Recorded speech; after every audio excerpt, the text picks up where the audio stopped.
ever since I was stung as a child, I have this enormous hatred for bees. If I ever saw one around, I'd either try to beat the crap out of it or run away like a pussy. But when I saw Jerry Seinfeld's Bee Movie, it suddenly made me realize I used to really like bees. Yeah, as a kid, anytime there was bees on TV or in cartoons or something, I always thought they were cool. I used to love those old Donald Duck cartoons or the Honey Nut Cheerios commercials. I actually really liked bees. And seeing this film reminded me why. There is sort of this creativity and ingenuity that can be brought out of from what they are.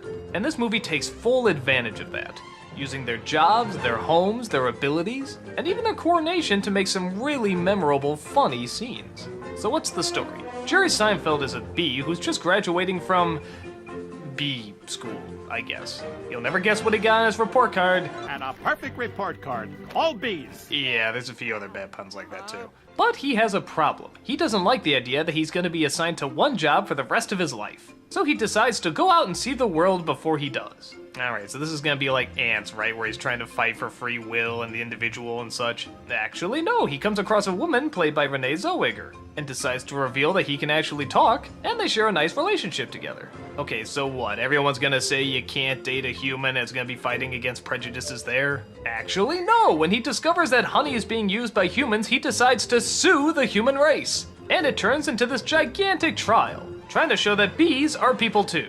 Well, not literally, but you know what I mean. Alright, so he's gonna win the court case and everyone's gonna be happy, and actually no! The bees, it turns out, gets too much honey, which means they don't have to work anymore, which means they don't pollinate anymore, which means all the plants of the world start to die. And now it's up to Seinfeld and Zellweger to try and get the world back to order.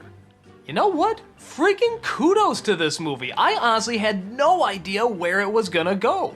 And I love films like that. They're constantly making me guess. Though the one downside is everything I was talking about before, like Seinfeld being tied to his job, never addressed again. The prejudice of a bee dating a human, never addressed again. Hell, even the fact that she's married to Patrick Warburton and she's kind of having an affair with a bee, you guessed it, never addressed again. So I guess in that sense, it's somewhat lazy, in that it just sort of stops story arcs that were starting to get going and then just goes to something else. But what pulls it through is the fact that it has a very likable cast, very likable animation, very likable colors, very creative atmospheres and environments, and it's just straight up funny. I mean, like I said before, some of the puns really do die and they're pretty lame, but a lot of these jokes really hit bullseyes, even ones I think wouldn't hit bullseyes. Like I saw this bee Larry King and I remember thinking to myself, oh my god, really? Are they honestly doing this? But then they turned into something funny. You know they have a Larry King in the human world, too. It's a common name. Next week on B. Larry King. No, I mean, he looks like you, and he has a show with suspenders and different colored dots behind him. Next week on B. Larry That King. old guy glasses, and there's quotes along the bottom from the guest you're watching, even though you just heard him. I'm usually not a fan of Seinfeld as an actor, per se, nor really Renee Zellweger, but both of them are incredibly likable in this. Seinfeld's a good-hearted wisecracker, and Zellweger's sort of a good-hearted eccentric.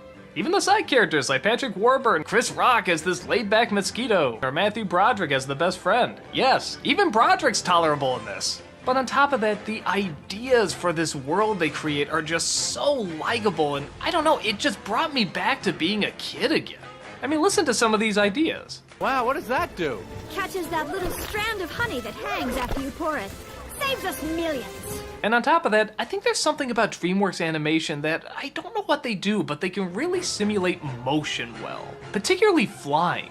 The flying scenes in this movie really work, and it really feels like you're off the ground and you're traveling with these creatures.